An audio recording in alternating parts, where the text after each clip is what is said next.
지금부터 토론을 진행하도록 하겠습니다. 신용 회장님께 마이크를 넘기겠습니다. 예, 안녕하세요. 사실은 이 주제는 대학에서 한 학기 동안 강의를 해도 시간이 부족한 그런 주제인데 짧은 시간 동안에 핵심적인 내용을 이봉희 교수님께서 잘 짚어주신 것 같습니다. 사실 이 대기업 집단 규제는 재벌 규제로부터 출발했지만 그 다음부터는 언젠가부터 크면은 무조건 규제한다 하는 식으로 바뀌게 되고 그것이 점점 촘촘한 규제로 이어지면서 사실 전 세계에선 찾아보기 어려운 그런 갈라파고스 규제로 변화된 그런 측면을 우리가 생각할 수 있습니다. 이런 점에서 오늘 이제 이봉희 교수님께서 그 히스토리부터 앞으로의 전망 방향까지 잘 지적을 해주신 것 같습니다. 또 이어서 두 분 토론자를 모셨는데요. 신영선 전 고문님은 공정거래위원회에서 정말 아주 평생을 공직을 하셨고 지금 이제 율촌에서 고문으로서 또 공정거래 정책 그리고 공정거래 집행에 관해서 상당히 중요한 역할을 하시고 계시고요. 또 우리 김현수 대한상의 경제정책실장님 기업들을 대표해서 실무적으로 많은 문제를 갖다 고민하고 계신 것 같습니다. 그래서 오늘 두 분 모시고 앞으로 이 대기업 집단 규제의 합리화 방안이 어떤 것인지 의견을 듣도록 하고요. 또 사실 중요한 것은 플로어에 계신 여러 참석자분들께서 사실은 많은 또 의견을 가지고 계실 것 같습니다. 그래서 두 분의 그 시간은 좀 지났지만은 두 분 의견을 짧게 듣고 한 7분 정도 시간을 드리고 나머지는 플로어에서 여러분들이 기탄 없는 의견을 듣는 그런 시간으로 갖도록 하겠습니다. 자, 먼저 우리 신영선 고문님께서 토론을 준비해 주시기 바랍니다. 네, 안녕하세요. 법무법인 율촌의 신영선 고문입니다. 오늘 재계의 관심이 아주 큰 중요한 주제를 논의하는 자리에 토론자로 초청해 주셔서 감사합니다. 큰 틀에서 대기업 집단 규제의 패러다임 전환을 모색해야 한다는 이봉희 교수님 말씀 잘 들었고 저도 공감합니다.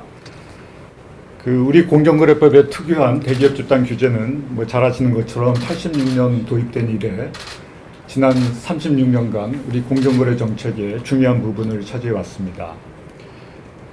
앞에서 이봉희 교수님 설명해 주셨지만 공정위가 과거에는 대기업 집단 정책의 중점을 사업 구조의 측면에서 과도한 다각화 또 무분별한 문어발식 계열 확장의 억제에 두었습니다만 최근에는 그보다는 지배구조 개선 쪽으로 그 중점이 옮겨졌습니다. 즉 총수일가 적은 지분으로 기업 집단 전체를 지배하면서 이걸 CMS 구조라고 하죠. 컨트롤링 마이너리티 쉐어홀더 구조라고 합니다. 부당하게 사익을 추구하는 그런 행위를 억제하는 것이 중요한 정책 목표가 되고 있습니다.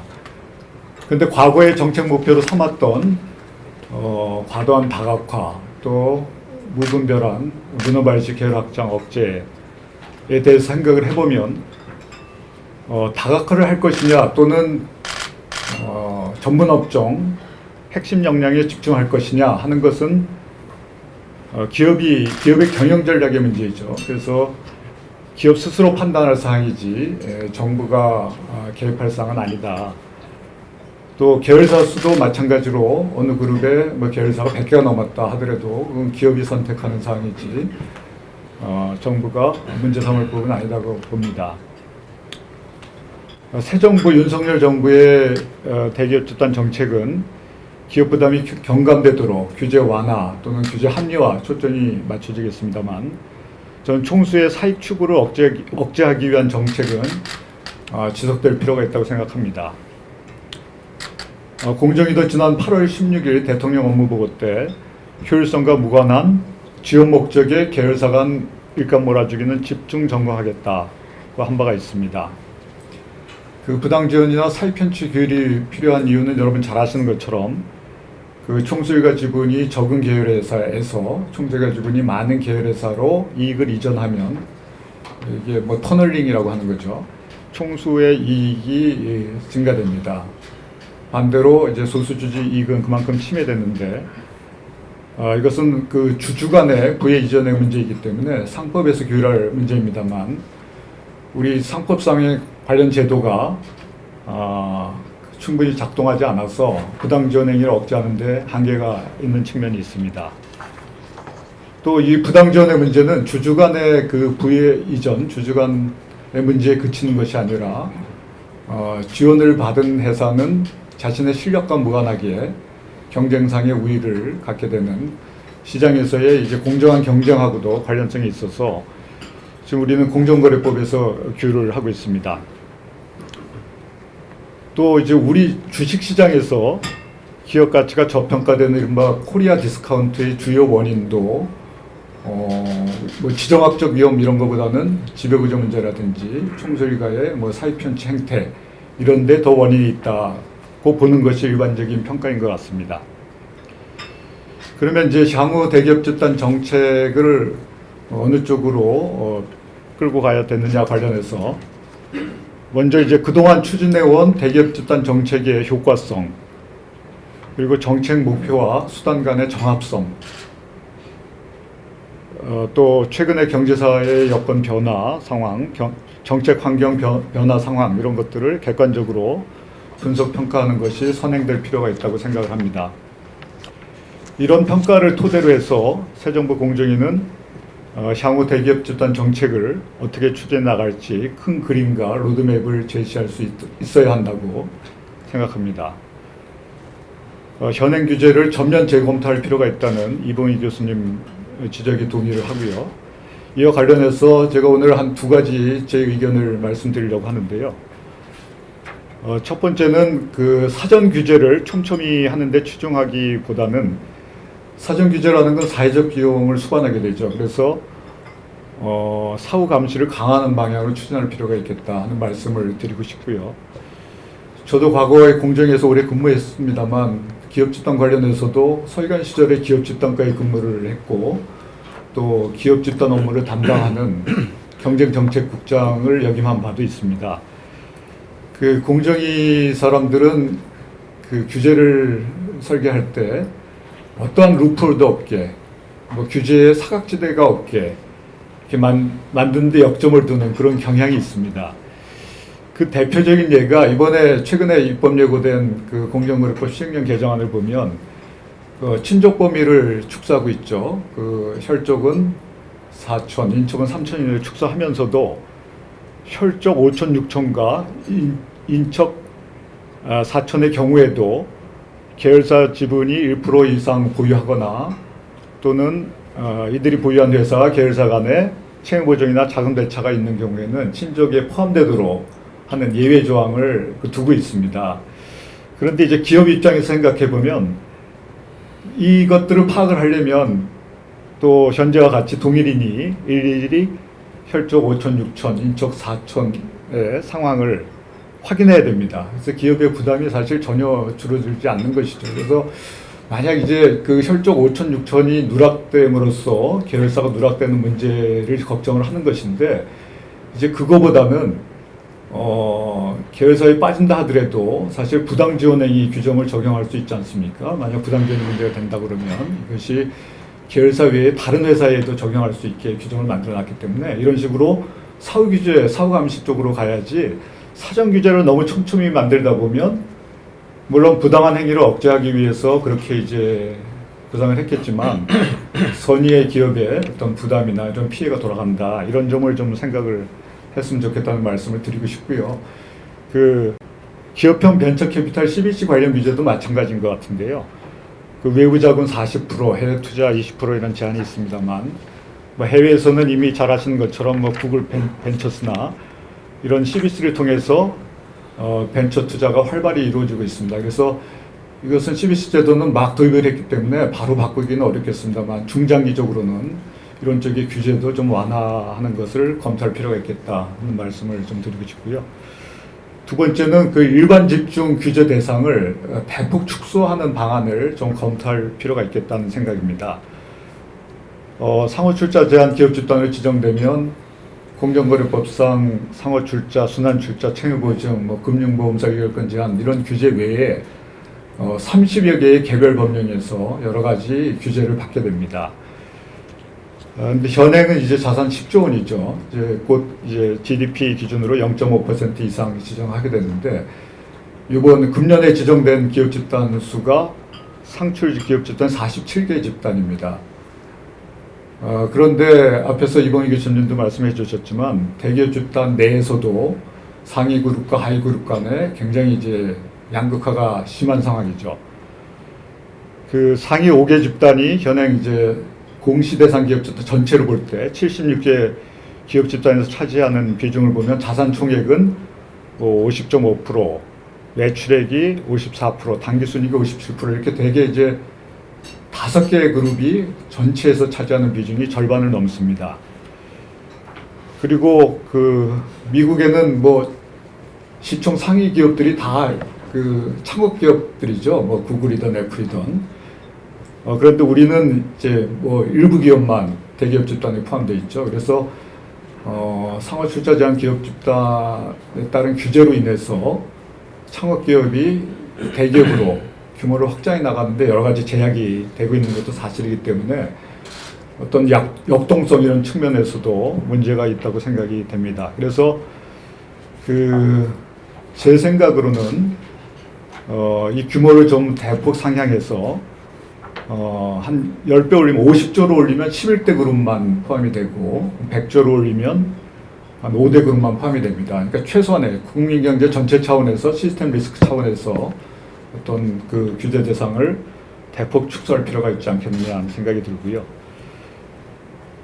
다만 이제 공시대상 기업 집단 기준, 현행 5조 기준은 유지할 필요가 있다고 생각됩니다. 공시대상 기업 집단은 공시 의무를 부담하게 되는데 공시는 물론 이제 그 항목이나 이런 것들은 불필요한 항목, 중복된 항목은 조정할 필요가 있겠습니다만 시장의 감시를 위해서 꼭 필요한 제도라고 생각이 되고요. 그 다음에 이제 특수관계에 대한 부당한 이익 제공 행위는 사후 규제이죠. 여기에 대한 법 집행은 강화될 필요가 있다고 생각을 하고요. 그래서 공시 대상 기업 집단 기준은 뭐 현행대로 유지해 주겠다는 생각이 들고요. 그리고 이런 대규모 기업 집단 말고 뭐 중견 기업 집단에서도 부당 지원이나 이런 문제가 많이 있다고 들리고 있습니다. 그래서 중견 그룹에 대해서는 이 특수관계인에 대한 부당한 이익 제공 행위 적용은 어렵지만 부당 지원 행위 적용은 가능합니다. 그래서 이런 쪽의 법 집행에 대해서도 공정위가 좀 신경을 쓸 필요가 있겠다고 생각을 합니다. 네, 뭐 이상으로 제 말씀을 마치겠습니다. 감사합니다. 네, 감사합니다. 공정거래위원회에서 근무하셨기 때문에 아마 이 대기업 집단 제도에 대해서는 아마 누구보다도 해박한 그러한 지식과 경험을 가지고 계신 것 같습니다. 이어서 우리 대한상공회의소의 김현수 실장님께서 토론해 주시겠는데 한 7분 정도 범위 내에서 좀 부탁을 드리겠습니다. 네, 안녕하세요. 저는 대한상공회의소 경제정책실장을 맡고 있는 김현수라고 합니다. 먼저 요즘에 경제 상황이 워낙 좋지 않다 보니까 사실 이런 구조적, 제도적 개혁 과제들은 오히려 수면 아래로 잠겨서 좀 공론화되지 못하고 있는 게 현실인 것 같고요. 사실 그런 상황에서 뉴스핌에서 이렇게 기업 현실에 꼭 필요한 주제를 선정해 주셔서 감사드린다는 말씀을 드리고 싶습니다. 사실 저희 상공회의소에서도 올해 5월 달부터 공정경쟁 포럼이라는 거를 개최를 하고 있습니다. 약간 라이벌 포럼이 생긴 게 아닌가 하는 생각이 들지만 사실 저희는 내일 마지막 6차 포럼을 대기업 집단 지정제도를 주제로 개최를 하고 사실 저희는 올해 마무리를 짓고요. 저희 경제단체에서 하는 것과 또 언론에서 하는 것도 다른 시각이 있을 수 있으니까 저희에 이어서 더 이런 공정거래 제도 논의를 더 풍성하게 이어주셨으면 하는 바람이 있습니다. 앞에서 이봉희 교수님께서 그 대기업 집단에 대한 규제 배경과 현실 진단 그리고 개선 방향에 대해서 말씀을 주셨는데요. 일단 뭐 기업 스스로의 변화가 필요하다는 점까지 모두 좀 공감을 하고 저는 이제 추가적으로 좀 첨언할 수 있는 몇 가지 개인적인 의견에 대해서 말씀드리도록 하겠습니다. 먼저 이런 대기업 집단 규제가 우리나라 기업들의 이렇게 큰 애로로 작용하는지를 생각을 해봤을 때 제가 가장 먼저 생각나는 게 형벌 규정이 아닌가 싶습니다. 사실 우리나라 공정거래 정책은 이제 새로운 행위 규제가 도입될 때마다 사전과 사후 규제를 도입을 하고 이와 함께 징역이나 벌금 같은 형벌 규정을 함께 도입을 해왔습니다. 이런 거는 주요국과 비교하더라도 사실 형벌보다는 행정제재의 형태를 취하는 나라들이 훨씬 많고 형벌 규정을 두더라도 담합에 한정되는 나라가 많은 데 비해서 우리나라는 저희가 파악해본 바로 27개 규제 유형에 대해서 폭넓은 형사 제재를 갖추고 있고요. 그 중에서 또 대부분은 그 위반 행위자뿐만 아니라 그 회사나 동일인의 관리 책임을 묻는 양벌 규정도 존재하고 있는 상황입니다. 그리고 이와 함께 또 큰 애로 중에 하나가 이런 형벌 규정을 두고 있는 상황에서 이제 형태는 사후 규제의 형태를 띠고 있는데 이게 뭐 모든 기업의 다양한 그런 기업 활동을 다 반영하기 어렵기 때문에 모호한 부분이 생길 수밖에 없고 이런 부분은 분명히 사후 규제지만 사전의 행위를 제한하는 사전 규제로 작용하는 부분이 많다는 말씀을 드리고 싶습니다. 기업에서 가장 큰 애로라고 많이 얘기하는 부분이 특수관계인에 대한 부당한 이익 제공 금지, 소위 내부거래 금지 조항인데요. 뭐 이 부분도 역시 위반 시에는 3년 이하 징역 또는 벌금 형벌 조항이 있고요. 이제 뭐 기업들이 사업하는 과정에서는 사실 계열사를 활용해서 훨씬 사업적 측면에서 이득이 되는 부분이 많이 있는데 뭐 이 부분은 규제 당국도 인정을 하고 이제 효율성, 보안성, 긴급성에 의해 규정을 마련하긴 했습니다. 근데 그런 규정들이 사실 사업을 추진하기 전에 이런 사항들을 100% 예측하고 담보하기에는 너무 어려운, 그러니까 뭐 예를 들면 뭐 유추 시에 회복 어려운 경제적 피해가 초래가 된다든지 아니면 효율성 증대 효과가 있음을 뭐 명백하게 인정하는 거래라든지 좀 이런 모호한 규정 때문에 이게 또 형벌이 또 뒷받침이 되고 있는 상황에서 이런 거래들을 좀 자유롭게 추진하는 데는 좀 어려움이 많이 있지 않은가 하는 뭐 애로사항이 있는 것 같습니다.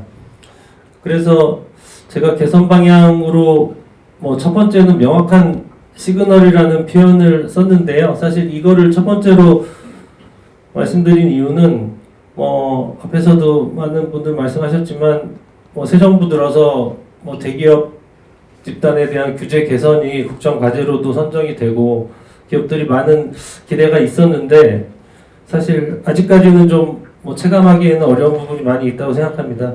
앞에서 또 말씀하셨지만 동일인의 친족 범위에 대한 입법 예고된 내용도 그렇고 사실 그런 부분은 국민들이 충분히 공감할 수 있는 그런 사안인데 좀 더 전향적인 조치가 가능하지 않았나 하는 생각이 들고요. 그리고 또 우리나라에만 있는 공정거래 규정들이 굉장히 많습니다. 앞에서 말씀드린 형벌 규정도 그렇고 내부거래나 지주회사 규제를 또 경쟁법으로 규제하는 나라도 우리나라가 유일하고요. 그러니까 이런 부분들은 좀 글로벌 스탠다드에 맞게 좀 개선을 해 나가야 되지 않나 싶은 생각이 있습니다.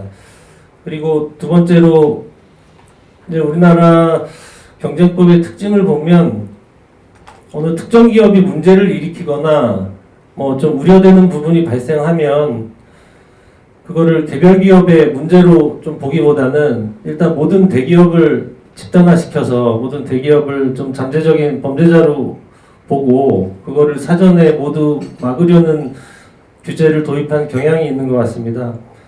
사실 그래서 공정거래법상의 규제를 보면 좀 실제로 적용되지 않거나 아니면은 적용되는 사례가 있어도 되게 미미한 경우가 많은데요.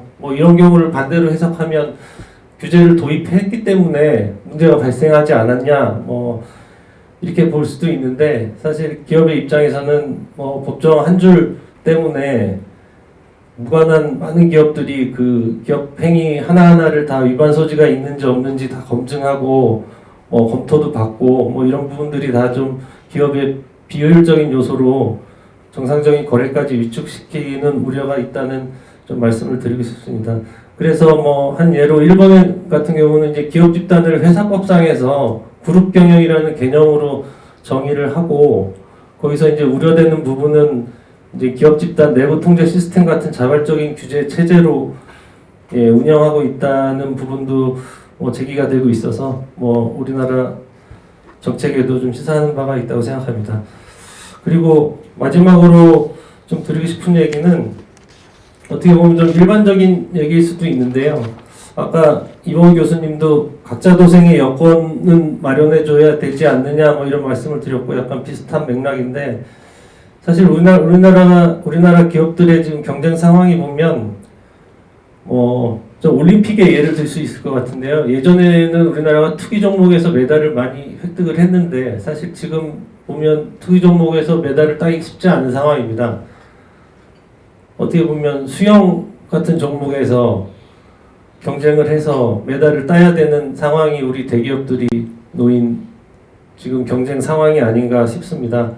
물론 박태환 선수 같은 출중한 선수가 나와서 메달을 따긴 했지만 그때 상황을 보면 온 국민이 많은 응원과 지원을 해준 결과로 그런 결과가 나왔는데 사실 우리 대기업들이 이런 치열한 경쟁 상황에서 경쟁하는데 그런 응원과 지원까지는 아니더라도 다른 경쟁 글로벌 기업들과 동일한 상황에서 경쟁할 수 있는 그런 제도적 환경이 필요하지 않나 생각해 봅니다. 이상 마치겠습니다.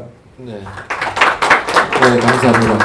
원래 그 예정 시간이 이제 9시까지로 제가 알고 있는데 보니까 오늘 워낙 뜨거운 주제를 가지고 발표와 토론을 하다 보니까 시간이 조금은 지났습니다만은 혹시 제가 이 플로어에 계신 여러분들께 양해를 좀 구해서 한 20분 정도 혹시 플로어에서 좀 더 평소에 생각하시는 이런 분야에 관해서 말씀을 좀 해주시면은 그것을 여기서 연구하시는 이봉희 교수님도 계시고 또 업계의 여러 가지 정책을 또 건의하시는 또 분들도 계시고 또 로펌에서도 오셨으니까 그런 좀 어떻게 좀 서로가 소통할 수 있는 그런 기회를 좀 마련했으면 좋겠는데 어떻겠습니까? 좀 혹시 가능하시면 좀 그렇게 좀 시간을 좀 양해를 부탁드리고요. 그리고 말씀하실 때 어떤 분은 혼자서 마이크 잡고 한 5분 이상 얘기하시는 분들이 계신데 정말 그러진 마시고 그저 한 2분 이내로 짧게 본인을 소개하시고 아주 핵심적인 것만 딱딱 말씀을 해주시면은 좀 더 저희가 같은 생각을 꼭 공유하는 데 도움이 될 것 같습니다. 혹시 플로어에서 혹시 생각을 가지시거나 또는 여기 앞에 발표 또 토론하신 분께 또 질문하시고 싶은 부분이 있다든가 하시면은 편안하게 좀 얘기를 해주시면 좋겠습니다. 혹시 우리 고준원 변호사님. 네. 예, 안녕하십니까. 법무법인 발언에서 온 고진원 변호사입니다. 제가 한 달 전까지 공정거래조사 부장을 하면서 이제 형사처벌을 굉장히 업무를 담당했기 때문에 오늘 주제하고 좀 관련이 있어서 이제 잠깐 의견을 말씀드리고 싶습니다. 이제 대기업 집단 규제 합리화, 규제와 관련해서 이제 형사적 규제 부분을 이제 담당하는 부분이 검찰이기 때문에 이제 검찰에서 이 사건을 처리하면서 이제 느끼는 느낌은 딱 극명하게 갈립니다. 하나는 뭐냐면 이제 이런 것까지 형사처벌 규정에 둬서 이 검찰에서 수사를 해서 이 형사처벌을 해야 되는가 하는 그런 의문이 드는 그런 부분이 명확하게 하나 있고, 또 하나는 이거는 너무 형량이 낮다. 기껏 해봐야 징역 3년에 벌금 2억인데 법인에 대해서 이제 벌금 2억이라는 게 과연 형사처벌로서 무슨 의미가 있겠는가. 이제 그러다 보니까 이제 법인에 대한 그 벌금 2억에 만족하지 못하고 이제 다른 쪽으로 이제 처벌, 실질적 처벌을 가하기 위해서는 개인 처벌로 이렇게 기우는 그런 경향이 있습니다, 사실상. 그래서 이제 제 생각으로는 이제 여러분들도 다들 이제 여러 군데서 이렇게 들으셨겠지만 이 형사처벌 관련된 부분에 있어서는 사실 보고 의무라든가 이제 준수사항 위반이라든가 이런 부분에 대해서는 형사처벌 규정을 과감히 삭제해야 된다. 예, 그런 생각이 좀 들고, 다만 이제 실질적 처벌이 필요한 그 담합이라든가 그 사익 편취 규정이라든가 이제 불공정 거래 이 부분 이런 부분에 대해서는 아직도 이제 좀 굉장히 그 죄질이 안 좋은 그런 부분이 많이 있습니다. 많이 발견되고 있고 그렇다 보면 이제 범죄 유혹을 이제 상쇄시킬 만한 그 실질적 처벌을 할 수 있는 법정형은 확보를 할 필요가 있지 않나 하는 생각이 항상 듭니다. 공소시효도 너무 짧고 그 형사처벌 기준도 너무 좀 약하다 보니까 우리 그 처벌에 다른 데로 좀 기울어진 부분이 있는데 하여튼 뭐 여기 제 의견은 이렇고 혹시 뭐 코멘트해 주실 부분이 있으면 부탁드리겠습니다. 네, 한 달 전만 했더라도 아주 소슬이 퍼런 부장검사님에서 지금은 또 변호사님으로 이제 신분을 바꾸셨는데 상당히 합리적으로 모든 걸 잘 생각하시는 분 같습니다. 네. 또 다른 또 혹시 의견 있으시면 말씀해 주시죠. 네. 아니요. 법무법인 광장의 안용석 변호사입니다. 이봉희 교수님께서 워낙 좋은 발표를 해주셔가지고 이게 새롭게 지금 대기업 집단 규제에 관한 그 논의에 불을 이렇게 지펴주신 것 같아서 대단히 감사드리고요. 저는 이제 이번 윤석열 정부 들어서면서 자유시장 경제, 대기업 집단 규제에 관한 새로운 논의의 장을 만들어가는 과정에서 수범자나 집행자나 오해하지 않았으면 좋겠다 싶은 한 가지만 말씀드리고자 합니다. 이 규제 완화를 하는 게 수범자한테 위법 행위를 용서하는 쪽으로 만들어주려고 하는 것은 절대 아니다. 또 집행자에게 집행해야 될 것을 하지 말라는 것이 아니다. 지금 대규모 기업 집단 규제는 40년 된 규제고 지금 이 규제가 우리 경제에 맞지 않는 옷이다라는 부분은 전문가분들, 집행자, 수범자 다 알고 있습니다. 디테일은 우리 신영산 고문님께서 말씀해 주신 것처럼 굉장히 많은 부분이 고쳐져야 되는데 그 부분이 어느 시기에 어느 목적으로 어느 정도의 규제 코스트를 완화하기 위해서 무엇을 위해서 해야 되는가 이 부분에 관한 합리적인 논의를 통해서 단계적으로 개선해 나가서 정말 국민경제가 무엇인지 좀 디파인을 해야 되겠지만 그 국민경제 입장에서 무엇을 이게 경제적인 효율로 만들어서 정말 경쟁법 안에서 대규모 기업 집단 규제가 경제적인 효율을 위해서 남는 거가 무엇인가 이 부분에서 초점을 맞춰가지고 이 기회를 잘 활용해 줬으면 좋겠다 그런 부탁 말씀 하나 드리고자 합니다. 감사합니다. 네, 안현석 변호사님 감사합니다.